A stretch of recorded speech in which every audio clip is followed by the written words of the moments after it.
Welcome to Writing a Screenplay. Today we're going to talk about rewriting. You finished your script. It's party time, like it says right there. You did it. Celebrate. Finishing that first draft is awesome. I finished the first draft of this horror anthology, The Town That Dripped Blood. I did celebrate. I am excited. At the same time, I know I'm not done. So, party time's over. Celebration's over. Rewarding myself is over. It's time to get back to work. I'm going to do something a little different this time. I'm going to use uh, a bit of a PowerPoint that I would use when I would put these workshops together and help newer writers, mostly just because this is where my notes are. So we're going to do it that way uh, this week, just for this. And it's nice. So yeah, rewriting. It's party time. Treat yourself. You did it. You completed a screenplay. I complete. This is further than most writers get. They don't get halfway, let alone a completed first draft. So, let's see. Let's see what the old PowerPoint. I haven't done a workshop in months, maybe even a year at this point. You finished your script, so now what? Celebrate! Hell yeah! Start pitching it to everybody. I actually have been doing this. Just friends. What are you working on? Well, this horror anthology. Let it sit versus immediate rewrites. This is just a philosophy thing. Some writers will say, let it sit a month, two, maybe longer. Then when you come back to it, you have fresh eyes. Or you could do it the other way. You can just keep right on it. And that's how I do it. I don't like to let it sit. I don't like to let it rest. I like to be aggressive and just keep at it because I don't want to get distracted with another project, or maybe I lose interest in this, or there's a bunch of other things that could happen. So I prefer. Plus, I'm excited. I'm usually pretty excited about the project, so and I know it's not done, but it's close, and I'm like, let's it. Let's just come on, let's do it. So, but letting it sit might work for you. So consider that, please. Print it.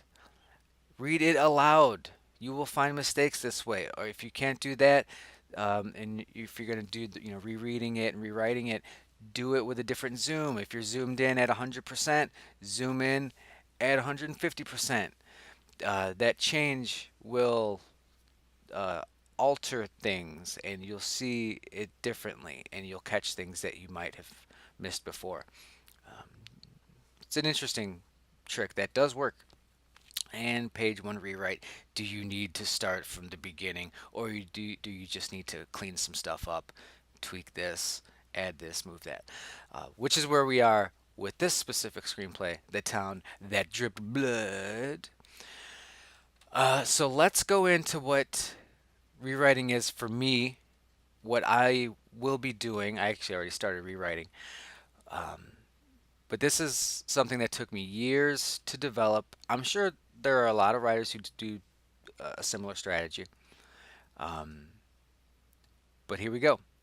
I call it the seven rewrites, also known as a pass, which is fun because each time you do one of these, I mean that's a rewrite. So this is second draft, third draft, fourth, boom, boom, boom, boom.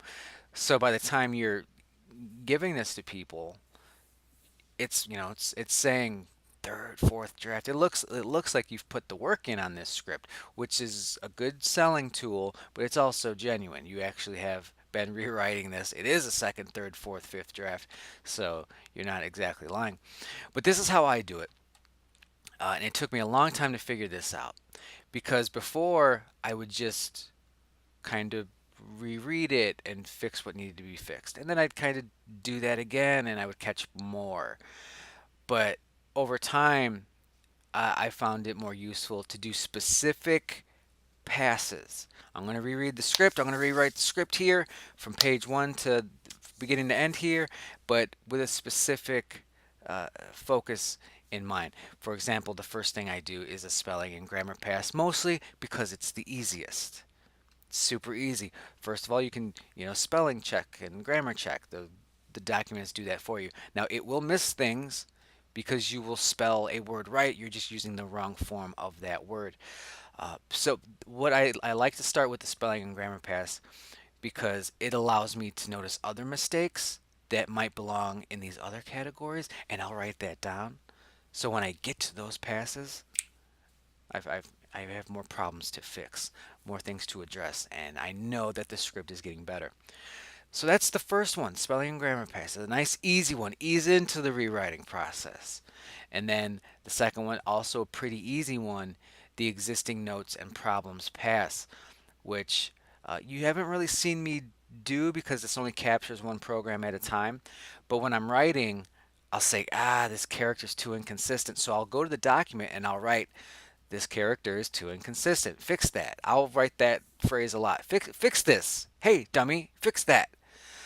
And you will have a laundry list of issues to address. And when do you address it? Right here. For example, I had a lot of names that were similar or they started with the same letter. I had a lot of J names. For example, I've changed Jill, the monster girl. She's no longer Jill. She's Lauren because I had too many Jills and Jakes and Jims and Johns and Jeffs and stuff like that. So I wanted to uh, fix that. And that's just a minor tweak, but it's a problem nonetheless. It doesn't have to always be a major thing. So yeah, always take notes when you're writing. Some things you can fix while you're writing. They say not to do that, but I do that all the time. But some are larger scale where you're just like, I'll get to that later. I know it's a problem. I know whatever this issue is. I'll get it later. So these first two passes are relatively easy. If you wanted to be a real lazy butt or efficient, you could probably do them at the same time or on the same day, and boom, you've got a couple drafts going. The third one, this is where we start to get into some serious stuff here. The dialogue pass. This is easy. We're just looking at the dialogue. We're skipping descriptions. We're skipping slug lines. We're going right to dialogue. So it's not the longest pass. This isn't going to take you 4 or 5 hours. You're just scrolling, and when there's dialogue, you're going to make sure the dialogue makes sense. You're going to make sure it's consistent with the characters. If it's funny, you want it to be funny. If it's supposed to be sweet, you want it to be sweet and not corny, unless it's supposed to be corny. All those sort of things. For example, you might remember I was having issues with the dialogue for Biscuit, the dog. He was supposed to say these cute dog things, and I thought some of them came across too corny. This is the past where I fixed that. I went back and I said, "Does this work for Biscuit? Can I fix this? Does it, boom, boom, boom?" And I did. I addressed some of those things. So it's just a simple dialogue pass. It's right there in the name. That's what you'll be doing. Number four, the fourth rewrite here, the description improvement pass. This is the exact opposite of the dialogue. We're ignoring dialogue and we're reading just the description. Once again, for example, you might remember that I was getting frustrated when I would use, Jesus Christ, that phone scared I was having issues in some descriptions where I was using the same word too close to each other. Like she goes to the window, then the window is open and she jumps out the window. And I'm like, I'm saying window a lot. Uh, Making it a cleaner read, making it entertaining, making these descriptions pop, because it's not just about being a blueprint for a movie. It's also somebody has to read this. Producers are going to read this. Script readers are going to read this. Directors and actors are going to read this. Makeup people, costume people are going to read this. So make those descriptions what they need to be. That first draft, you're just getting it down there. He walks into the room. We're just the minimum. And sometimes it's already good to go. You're feeling it, so it's already maxed out. But then some nights you're not really feeling it, and it's just that bare minimum. And those are the ones you need to fix, and that's what the description improvement pass is all about. See what this is about. Make sure it's not Hollywood. Hollywood! It wasn't. It wasn't Hollywood. The fifth rewrite is character pass. This is a bit more vague. And I put these here for a reason. Like I said, you ease into the rewrites and things like that because at this point you're very familiar with your script. You're almost getting tired of it, but you're reaching some very important aspects of the rewrite um, aspects here. So the character pass is everything regarding character, obviously, but it's their actions, it's their dialogue, it's making sure they're consistent. It's making sure all of these characters are unique. They are them. They are not you. This is a beginning writer problem, not just screenwriter, but a lot of the characters will sound like the author. I'm a smartass kind of guy. And a lot of times, sometimes my characters will be a smartass kind of guy or girl. And it's like, no, they're not all you. Sure, that they all come from the writer, but they can't all sound like you. It's like, oh, smartass A talking to smartass B. Oh, nice pop culture reference. Awesome. It's going to be one of those movies. You don't want that. You want them to be their own entity, their own individual, and how they react with other unique individuals uh, is super important in the dynamics of the script and the story. So this is making sure that they're all doing what they need to be doing as characters, that they all don't sound like you, that they're all consistent in their own world. Well, if she's, supposed to be a hard ass, why is she do that? It's inconsistent because right there she's being a sweetie pie. It doesn't make a lot of sense unless we establish, that maybe she has a soft spot for dogs because when she was a little girl, she had a dog and it got run over by her uncle's truck. This is the work that you're doing here in the rewrites. So the character stuff right there. And that's a fun one. That's an important. This might be, ooh, if I had to rank these as far as importance goes, holy cow. Maybe the most important one. The last three are definitely the kickers. Because obviously you want the dialogue to be good. You don't want there to be problems. You don't want there to be spelling and grammar issues. That will hurt you. Might kill you dead in the water. But boy, these final three. So that's the character pass. Sixth one, the pacing pass. It's self-explanatory, but I'll do it anyway. It's the pacing, it's the rhythm. If you have a traditional three-act structure, it's making sure it fits all those sort of parameters. Um, but most importantly, forget that on rails, forget that screenwriting by numbers, Blake Snyder bullshit.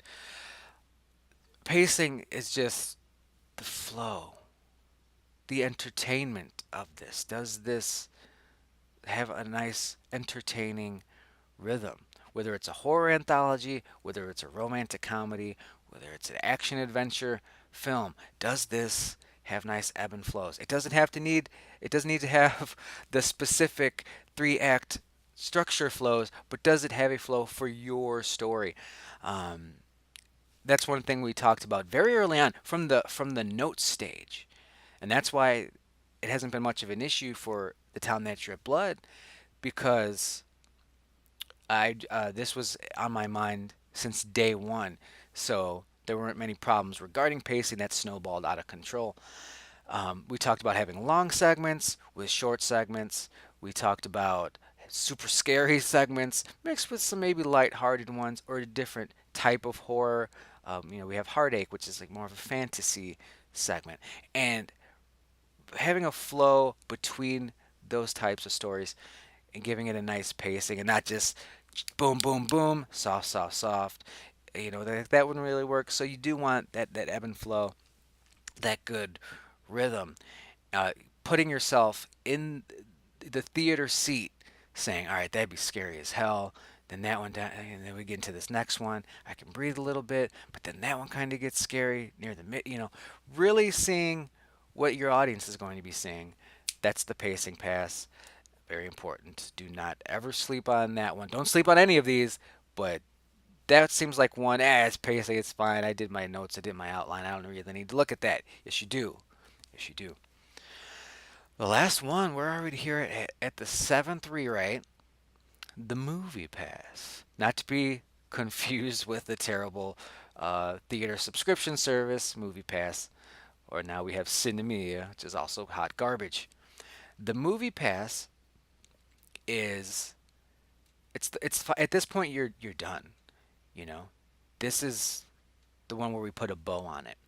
And what I do with the movie pass is I'm just looking for entertainment value. I'm reading it saying, I'm done. Is this good enough? Is this a movie? Uh, Previously, we would put ourselves in the audience's shoes. You know, this is the one where we put ourselves in the producer's shoes, in the director's shoes. They We're gonna read this, hoping, expecting them to want to make this movie. It's got to feel like a movie. The action has to be exciting. The horror has to be terrifying. The romance has to be beautiful. The comedy has to be hilarious. Is this a movie? Does it pop? Does it jump? Is this a movie? And it damn well better be. And it better be a movie that they don't just want to make, but they need to make. That they're going to be calling you up. Yeah, I wanted to read this over the weekend, but I read it in one sitting. I couldn't stop. It was too exciting. It was too intriguing. This thriller of yours. Thrillers need to be intriguing. Make sure that your script is a movie that needs to be made right now. And that's the movie pass, where at that point you're done. You're just kind of one last go, making sure everything's where it needs to be, that it's popping, and that it's 100%. And that's the 7 rewrites that I'll be doing. Um, I don't know. I'm sure everybody has their own strategies and way of going about rewrites. This is how I do it. This has helped me tremendously. Give it a shot if you struggle with rewrites. Regardless if it's a screenplay or a short story, not I think this works for just about any story. So give that a go. Like I said, I've already started rewriting. I do the spelling and grammar pass almost the same day. Once I fade, fade to black, cut to black. Um, I'm like, yeah, I did it, and then I'll at least get that one out of the way. Um, so that's going to be the 7 rewrites. I'm done with the town that dripped blood. I'm probably going to do one or two more videos because just show you what the plan is for the future of this script. And obviously, if I sell it or option it, and it becomes produced, there will definitely be more videos. But we are getting to the end of the road here. But as far as rewrites go, that's what I'm doing. I'm not gonna record myself doing it because it's not a sexy process at all. It's less sexy than writing it itself. This is just the work that has to be done. Don't sleep on pre-writing. Don't sleep on rewriting. Uh, Vital aspect of the process.